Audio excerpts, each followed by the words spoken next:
Hey, and we're live. If you give me a few seconds, I have to take care of some technical stuff here, and hopefully, in the interim, you'll have some questions, dialogue, comments, criticism. I don't care what it is. Send it this way. Anything at all. Steelers, Penguins, Pirates. I don't know. Anything but the NCAA tournament. I haven't watched 1 minute of it. If I have a choice between anything that involves a local team and something that doesn't, I will always, always, always choose the local team. So I'm now going to the Twitter account and RTing this stream onto our company account, and I'm doing the same thing with Facebook, presuming it makes it onto Facebook. One never knows about Facebook, by the way.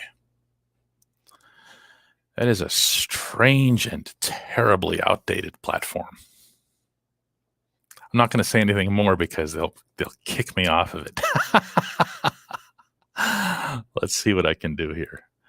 Eric says there he is.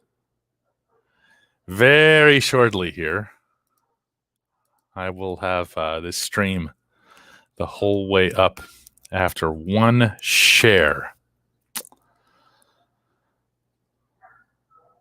on this here account. And there it goes. Okay, turning these off. And I open up the comments, and there are you guys. And we open up with Daniel in Brazil, who asks, can we throw Jankowski off the Penguins plane? We're off to a really collegial civil start. Is this how the Brazilians do it, Daniel, whenever the soccer players are not performing up to speed? Wow. Mark Jankowski is not very good at ice hockey. Or, worse, he's good at ice hockey and isn't particularly invested in that. Casey says, I'm watching you on Facebook. Like I said, the beginning part, we just expunge. It didn't exist. I had no issues with any of that here. Matt asks, is it a lock that Mason Rudolph starts training camp as QB2? Yes. Yeah, that is as close to a lock as you're going to get on the roster other than Ben being QB1.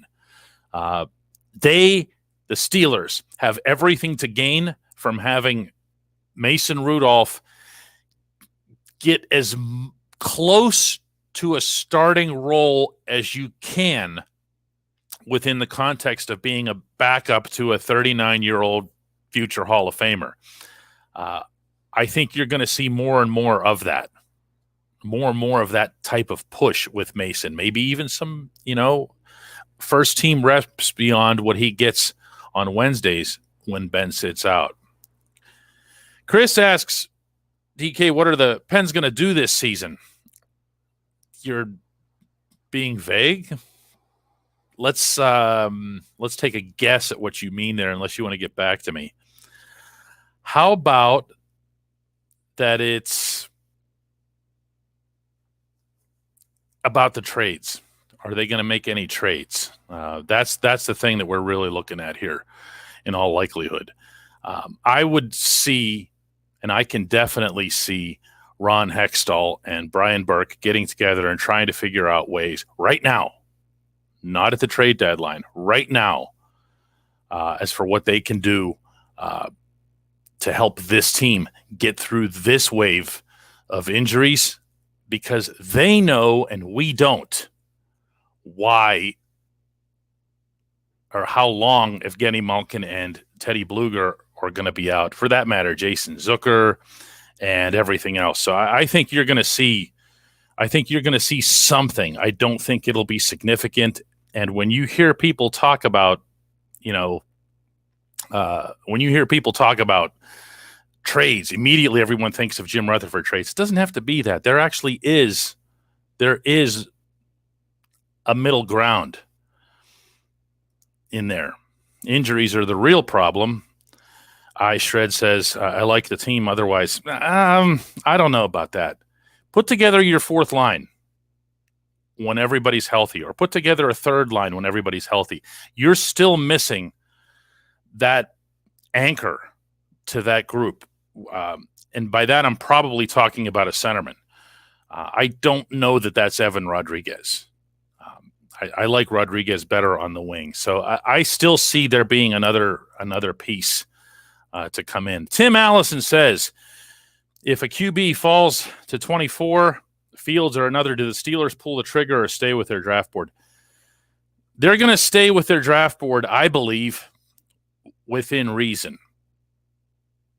What you've seen the Steelers do in the past is they'll stay with best available player, but they also have needs that they'll address. They'll never admit it. That's one of the funny things. They'll get to a certain stage of interviews, meaning with us, as we approach the draft, and they'll be like, no, it's just all about best available.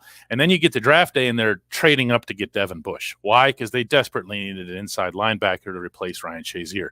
So I think you're going to see a running back in the first 2 rounds, maybe in the first round. That could be argued that would be the best available on the board, but it'll be more about positional need. And from there, it's a tackle-rich draft. It just is. There's offensive tackles everywhere. The Steelers would be crazy to not take one if it falls to that point.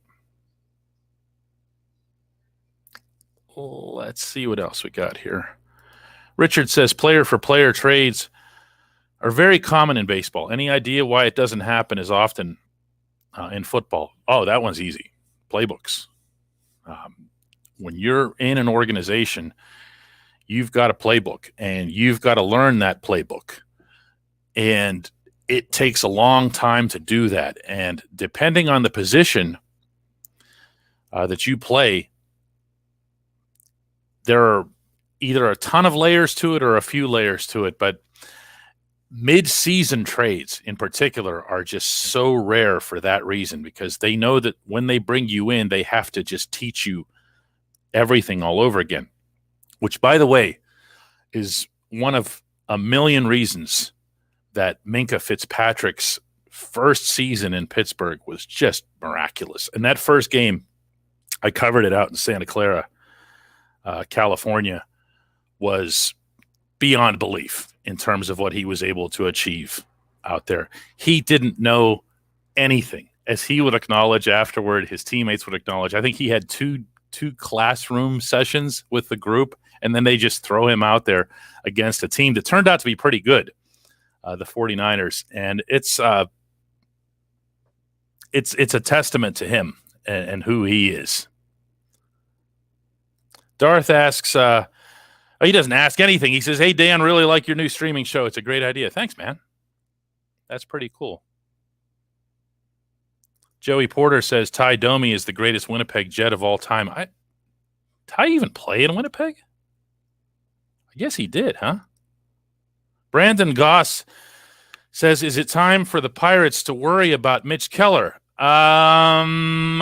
It sounds like you might know something that I don't while doing this live stream.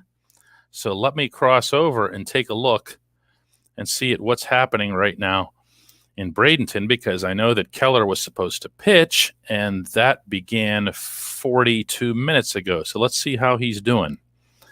It is the top of the second inning. The Pirates are up 1-0. So he couldn't be doing all that badly today, but let's double check and see what we've got from him so far. Keller is 1 2/3 innings, 2 hits, 3 strikeouts. I read something about Keller earlier today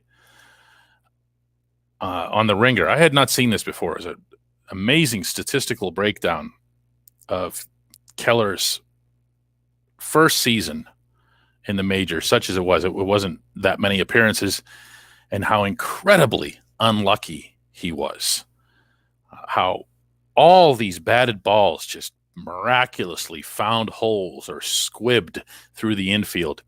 He had a .488 batting average on balls in play, BABIP as the stats geeks call it. And what that means is just, it's an ice cold stat. It's just how many times you put the ball in play between the white lines and not a home run that it just finds grass and you reach base safely. And he was deemed the unluckiest pitcher. That season was deemed the unluckiest pitcher season like ever. No one's ever done that before. And Keller found all kinds of positives in that. Oscar Marine, his pitching coach, has found all kinds of positives in that. I had a talk with Keller when I was down in Bradenton about a month ago. And basically his attitude right now is that he feels extremely confident that his stuff can play. He also feels like he did have some lousy luck, but that he also can do better with pitch sequencing, meaning there's times when he just throws the wrong pitch. And yes, some of that's on Jacob Stallings and him to work together, but the talent is there, man. The stuff is there. It just is. Justin asks, can we really expect Ron Hextall to pull the trigger on a trade to bring us any bottom six help? His track record says otherwise. I hear you, Justin, but I also heard Hextall, independent of Brian Burke, the day that he was hired, get a little defensive on that topic. He actually used the phrase, I'm not a one-trick pony, meaning that he's not just there to build a team from within the draft and to hang on to all of his draft picks and hang on to all of everything. But I can't say this often enough. It seems like almost every time this subject is coming up, it feels like everyone sees it as an either or. It's either a Jim Rutherford trades the house to get Phil Kessel, or even just trades a second rounder to get Patrick Marleau. It doesn't have to be that. It doesn't have to be that. You can just get guys off waiver wires. You can make a minor deal. The Penguins have five NHL-level left-handed defensemen, two of whom are not being utilized in the National Hockey League right now. Don't say that there aren't trade chips. Don't say that this is an impossible thing. Or for that matter, cap space, because Marcus Pettersson, if a trade can be executed, is a $4 million cap hit off your books. This is not some extreme thing. Let me see what else I can find here.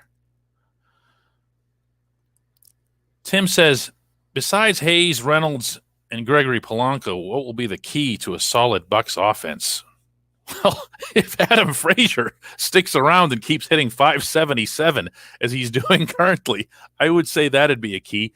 Kevin Newman is one for me. He would, if Frazier's still here, he won't be the leadoff guy, but he's a variable in this, meaning a swing vote. I think if he can be productive, not even necessarily the way he was in 2019 when he was just so good, like pretty much at the same level that Reynolds was. But if he can just be a productive, hitting, everyday shortstop, I can even live with the average defense that he offers. Because I could see him being part of the team's future, but I also could see him turning into a nice trade chip or a middle infield backup along the way, but he'd have some value. He'd definitely have some value to the Pirates along the way. Hemist asks, any news on Steven Nelson and where he could end up? No, that actually isn't the sort of thing that's going to make it out. When you, as a team, tell the player that he's free to go and work out his own trade, the agent, it's a strange setting because the agent becomes like a de facto GM. The agent is now dealing with multiple different teams and seeing what can be worked out, and then they take it back to the Steelers. By the way, what happened with Nelson was pretty simple. The Steelers went to him because he has a $15 million cap hit this year. And it's funny that almost nobody was talking about that. We were all talking about Ben's cap hit and even Hayden's cap hit and other guys, and nobody talked about Nelson's. Nelson from 2019 to 2020 declined. I'm not saying that because he wants out. I've been saying that all along. He wasn't a train wreck in 2020, but he wasn't what he was in 2019. I think the Steelers recognize that. I think the Steelers wanted to give Justin Lane a chance, but I also think that they were willing to work with Nelson. And they approached him, and he hears the word extension, and he thinks, this is it. This is my big payday, as opposed to, you know what, dude, we're just trying to clear cap space.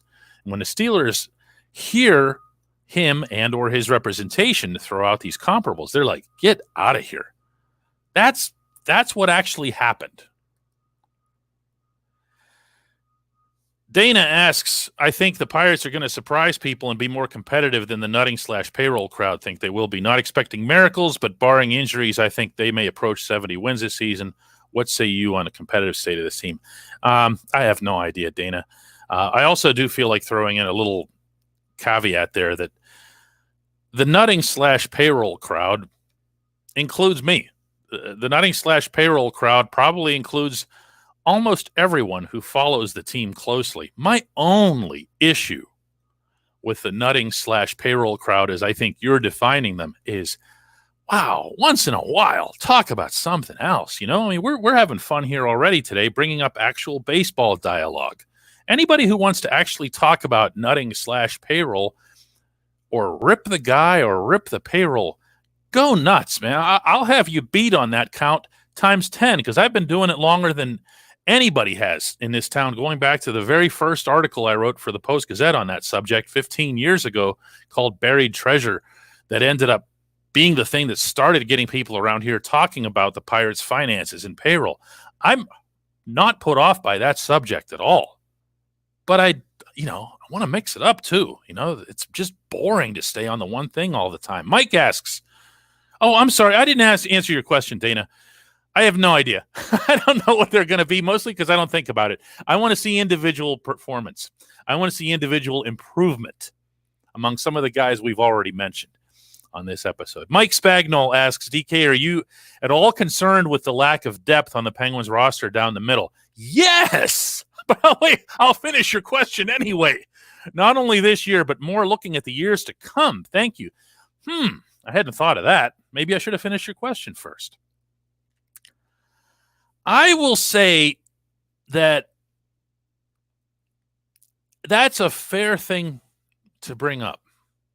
I'll also say that I hadn't really thought about it, because it just always feels like Sid and Gino are going to be here forever, doesn't it?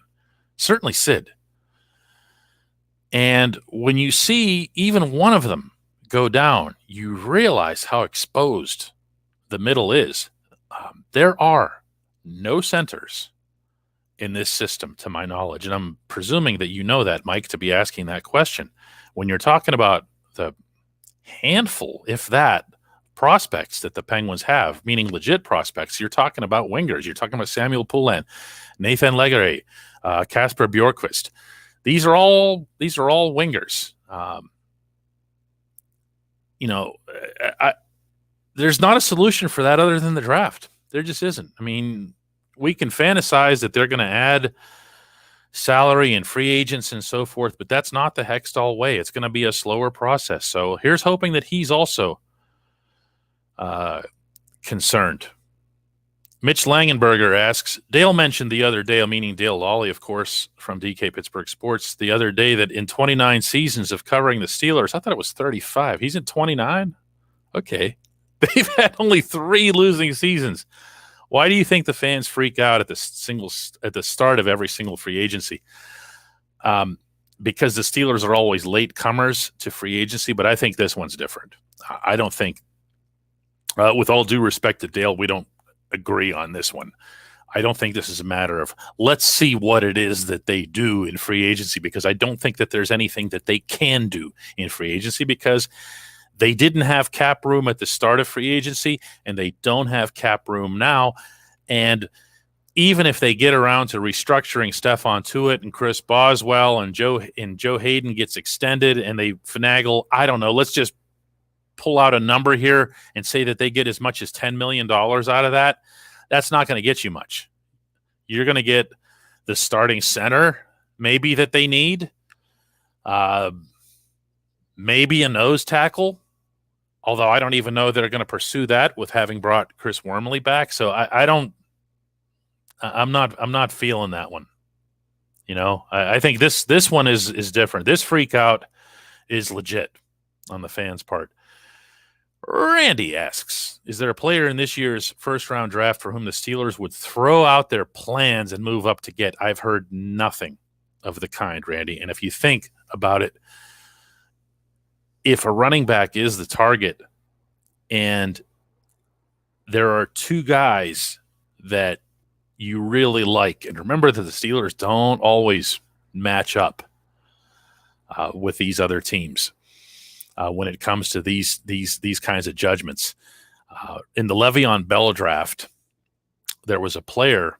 Oh, maybe you guys can remind me of who it was. You can put it on the screen because I can't remember his name right now. But he ended up going to Green Bay, and I loved him. I thought this was going to be their guy.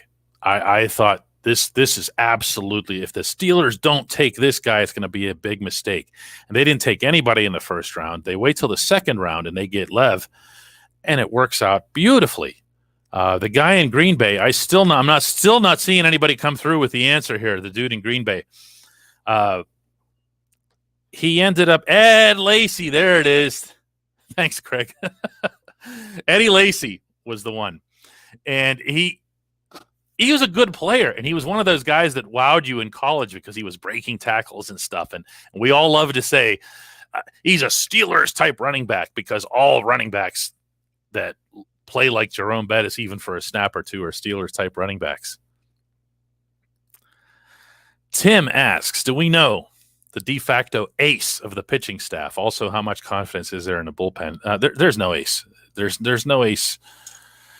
There are maybe 6 or 7 aces in the entirety of Major League Baseball per the most common definition for what people inside baseball, the way they use that term. I actually brought this up with Derek Shelton when I was down in Bradenton just now, and he had a very similar definition and a very similar count. He said maybe 5 or 6 throughout baseball. And if you think about it, in 2021, you're not even going to have a horse. There's an ace and then there's a horse. An ace is like Justin Verlander. Okay. Ace is Max Scherzer. You're at this level up here. Garrett Cole is an ace. Charlie Morton has been that. And yes, I'm purposely mentioning former Pirates here. But horse is someone who just takes the ball every 5th day and goes deep. And usually your horse is also your ace. A horse can be an ace. An ace can be a horse. Ace is always a horse. What a dialogue you tuned in for today, huh? Pirates have no such thing. You're going to see teams going to 10, 11 starting pitchers. Ben Cherington's openly talked about that. That's why he keeps adding guys that Shelton can plug into the rotation, including Stephen Wright yesterday. Anybody who has Stephen Wright jokes, by the way, I'll be happy to put those up on the screen. Totally okay with that. Small world. Wouldn't want to paint it. Eric asks, is there a bat that you would take over one of the 2 pitchers at number 1 for the Pirates draft? You know what's funny is every time I post something about Kumar Rocker or Jack Leiter, and for anybody who doesn't know, those are the 2 spectacular Vanderbilt starting pitchers that are expected to go 1-2 in this draft. And over the weekend, Kumar struck out 14 South Carolina batters, and the very next day, Leiter strikes out 16 in a no-hitter, as if to one-up him. It's a tough but glorious choice for the Pittsburgh franchise. But every time I bring him up, somebody comes back with, yeah, but did you see this catcher at Florida State, or did you see this shortstop somewhere else? I don't remember the name. And I'm sorry, man. You have to take pitching. Something I learned from a baseball person a long time ago was that when you're in an unfair economic system like this, meaning Major League Baseball's with no salary cap, your only chance of having elite starting pitching is to develop it internally. There's not another avenue for it. You're never, ever, ever, ever, ever, ever going to sign one of these $30 million, $40 million a year pitchers. It's not possible. It's not the owner being cheap. It's literally not impossible. You'll always be outbid by someone who has more revenues. Got to get him from the inside here. All right, first Stephen Wright joke has just made it in. A lot of people are afraid of heights. Not me. I'm afraid of widths. I've heard that one.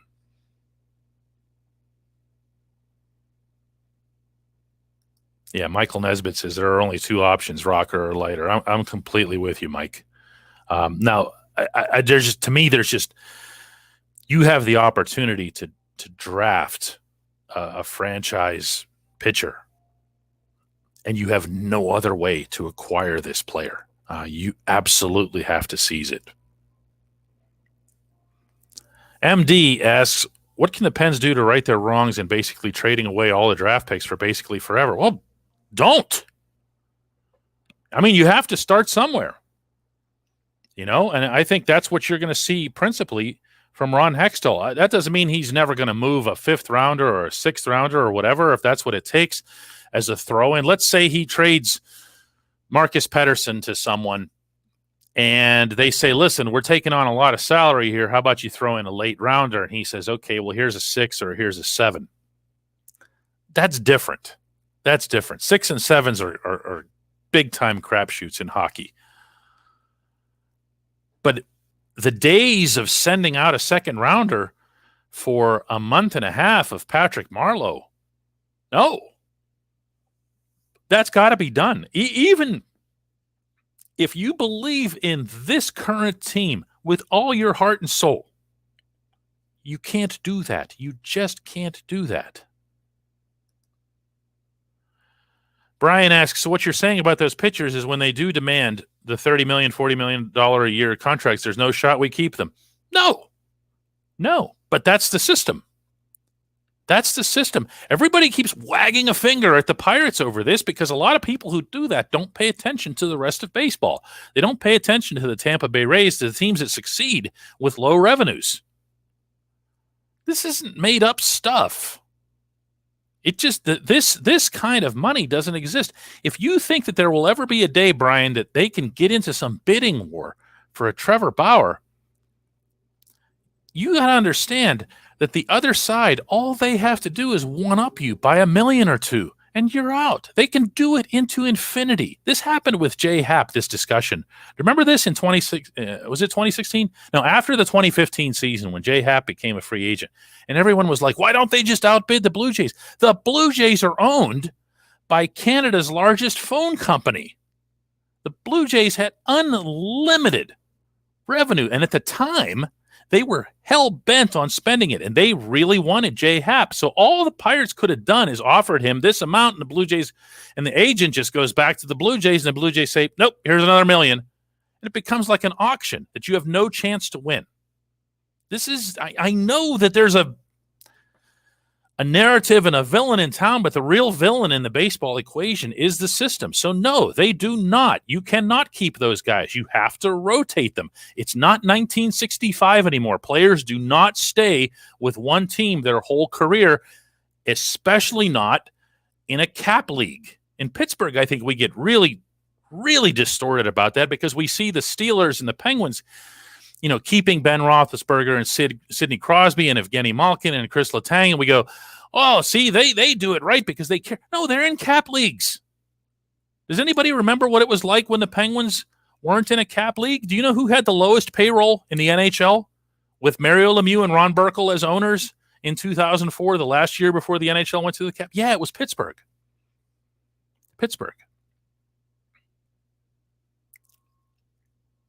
I'm looking for more. Chris asks, will you do road trips and meetups again when it's safe to do so for Penguins games in Vancouver awaits? Boy, here's hoping I can always avoid that place. Will I do them when it's safe to? Yeah, we can't wait to do them. Yeah, and not just road trips or whatever. I want to do them in Pittsburgh. I want to do one at Mike's Beer Bar. I actually talked to Mike about that when my wife and I went for dinner the other night. I can't wait. The more normalcy, the better. MD says, while I agree there's no floor either in the system, so Nutting can spend as little. I don't know what that means. Do you not agree?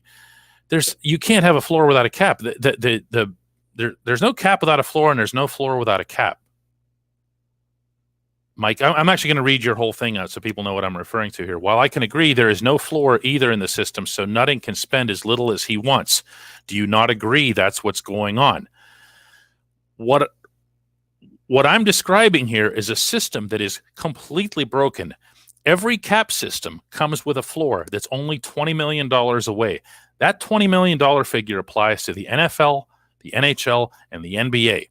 So if Major League Baseball goes to a cap system, you'll see the same type of cap and floor, and you won't even know who the owners are in any baseball market, including Pittsburgh, because the cap system fixes that. You have no choice but to spend into that range. What's the worst hockey arena I've been to? Asks Richard. Not sure what you mean by worst.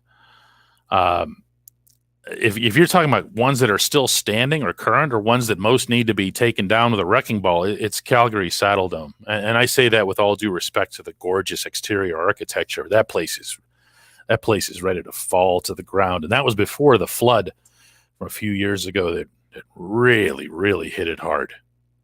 It was up to like 15 rows high.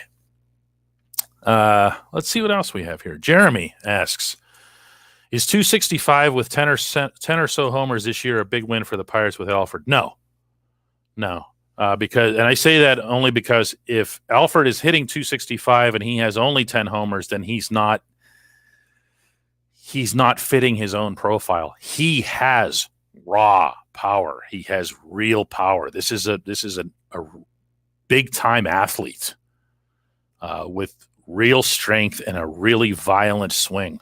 One of the home runs that he's hit this spring came off his bat at 112 miles an hour and left the yard into the wind.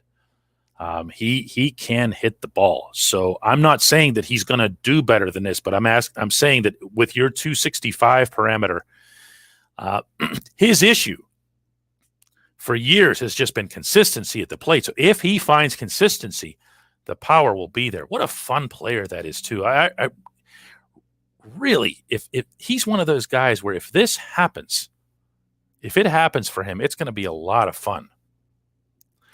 Brian asks, something Nutting payroll. See, this is what I'm talking about. You give people a couple questions and it just stays on that. They can't talk about anything else.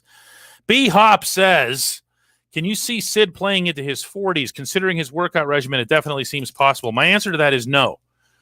And the reason for that is I think Sid will have a harder time reinventing himself at some point, which you always have to do when you get into that age bracket, than let's say Mario did. If you think about Sid's style of play, it's all that spinning and whirling and grinding and work along the boards and quickness and everything. And those are the first things to go for an athlete. Trying to picture in my head Sid being the guy who just kind of slows the play down. Remember the way Mario did? I'm not knocking Sid here. Believe me, these are two very different players. But the way Mario would just kind of enter the zone and commanded so much respect that it felt like the entire rink just went on super slow-mo, and then he'd make a play. You can do that at any age. Mario knew he wasn't going to beat guys one-on-one the way he used to in his, statue days. But he knew there were different things that he could do. You know who actually is going to be, who could play into his 40s and still be effective, is Alexander Ovechkin. Think about it. Can the Steelers wait until this is Randy. He asks, can the Steelers wait until the third round or later to get a good offensive tackle? That's asking a lot. When they say that the draft is deep in tackles, they mean that the draft is deep in excellent tackles. And this is different than what we've seen in the recent past. So I think you're going to see teams seize this opportunity and start collecting these tackles before you'd be getting to any kind of third round or fourth round. Tim asks, besides Cabrian, who are you looking toward the most in 2021? Any minor leaguer make an impact in 2021? I would say that out of the group that they have in the minors, the two guys, and these are for the people who follow the prospects, these are obvious answers, but for anybody who doesn't follow them as closely, Quinn Priester, the pitcher, who's had kind of a so-so spring, had a spectacular instructional league. He showed stuff that blew scouts away, with some very level-headed, impartial people saying that he could end up being the top prospect in all of baseball. Like, wow, right? Another one is Nick Gonzalez, the top hitting prospect in the system. Both of these guys are going to be in the lower levels. You want them to dominate. You want them to show signs of excellence. And at the same time, in a weird kind of way, baseball people will tell you this, they also want to see them struggle occasionally because they want to see how they handle that adversity. They want to see them go into slumps. They want to see them have an outing where they get hit around because that's how that goes. Owen asks, are you not a Penguins fan? Because I'm wearing the Jet stuff. Owen, two things on this one. Reporters aren't fans. That's just not how this works. I have a lot of fun with sports in general, and I collect a lot of different stuff, but I take the craft that's been my life very, very, very seriously. And if you've read my coverage, and I'll presume that you haven't, you'll know that I'm not a fan of anybody when it comes to the teams that I cover. I'll also say this. I am a big, big fan, since this isn't a sports thing, of the city of Winnipeg.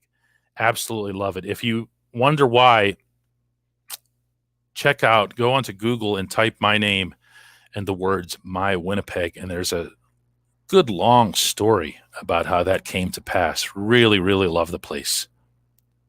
Felix asks, why isn't Sam Poulin getting a look right now? He's not ready. I don't know if you've either heard or read how Sam did in the short training camp that they had, but I was out there and I watched him, and he's not ready. He was a headless chicken in training camp, and that was just in intra-squad scrimmages. He didn't seem to have any idea where to go on the rink, and that includes offense. I'm about to say two words here that'll probably give people like a really bad impression here, and I shouldn't do that. But at least just in that one specific facet, he reminded me of Daniel Sprong, and I don't know that he's going to be that. But Samuel Poulin is a terrific skater with a stocky build who looks like he's ready for the NHL until you see him take regular shifts. He's got a significant amount of work ahead of him.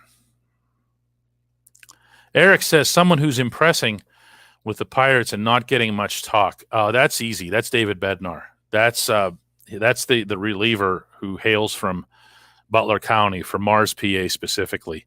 Not because he's local and play the violin and all that other stuff. He has been lights out. He's a right-hander. I just mentioned stocky build. He's got that stocky build. When he goes on the mound, he's also got the compact delivery. I watched him at Pirate City and was really impressed with his ability to command everything. Give me a late inning reliever who I know I can count on for strikes, and I'll feel a whole lot better than about any other situation. Here comes Mitch now with an update, meaning Mitch Langenberger. He says, Mitch Keller has now given up a run and 4 hits through 3 innings today. At what point in spring training do pitchers need to turn it up a gear from stretching the arm and performing well? I'm getting tired of there always being an excuse for Mitch Keller. This is now his 3rd season. And yeah, both of the first 2 have been interrupted or abbreviated. And the first one was unlucky. And the last outing that he made in 2020, he struck out a zillion guys, but he also walked a zillion guys, and he had a no-hitter through 6 innings, and both he and Oscar Marine and everybody were singing about, wow, what stuff. Dude, get people out. Get people out. That's the name of the game. It's not about winning Pitching Ninja. It's about winning baseball games. The best thing that Mitch Keller can do here is to just find a way the rest of this spring to get people out. I tell you this right now, I wouldn't have him starting opening day. Not based on the spring that he's had so far. And the spring actually does matter toward that kind of thing. I'm almost out of time. Let me see if I can come up with maybe one or two more to throw in here. Adam asks, should I really trust Ben Cherington? For some reason, I have a better feeling about him than the former GM. Well, that's not where you want the bar, Adam. I mean, you don't want it at Neil Huntington. If you're talking about from a performance standpoint or a trust standpoint, I'm not sure. From a performance standpoint, this guy is going to outdo Huntington something fierce. From a trust standpoint, all I can do is speak for myself. Every time I've dealt with Cherington, I've gotten the sense that he's being genuine with me, that he's not being condescending, that he's not trying to impress people around him with how smart he is and everything else, even though he's damn smart. And I've learned to enjoy that. I can also tell you that in dealing with Neil Huntington for 12 years, although we saw eye to eye on almost nothing near the end, man never lied to me. Not once. Not once. Let's see if we got one more here. Maybe there's a football one somewhere. Anybody want to come up with a football one? It feels like we need to end with football. Doesn't it? Here we go. With all the needs and the lack of calories, calorie space. Something's on my mind with this coffee. With all the needs and the lack of cap space, could the Steelers even afford to move up for a player? I don't know what cap space would have to do with that. Oh, I see what you're saying, because that has to come out of the rookie pool. I don't think they're going to. I think it's a moot point. I really do. I think that you're going to see them stay at 24. I don't think this is one of those years, especially since you can get either Najee Harris or Travis Etienne, I believe, just by waiting for them at 24. Roger asks, do you think Kevin Dotson can play center? No, Kevin Dotson's going to stay right where he is at left guard. And I think that's going to be it for today. Thanks to everybody for watching this. This has been fun. These get a little bit smoother with each one of these. And I appreciate all the participation, because obviously that's the driver of this whole thing. We'll do another one of these tomorrow at 1 o'clock.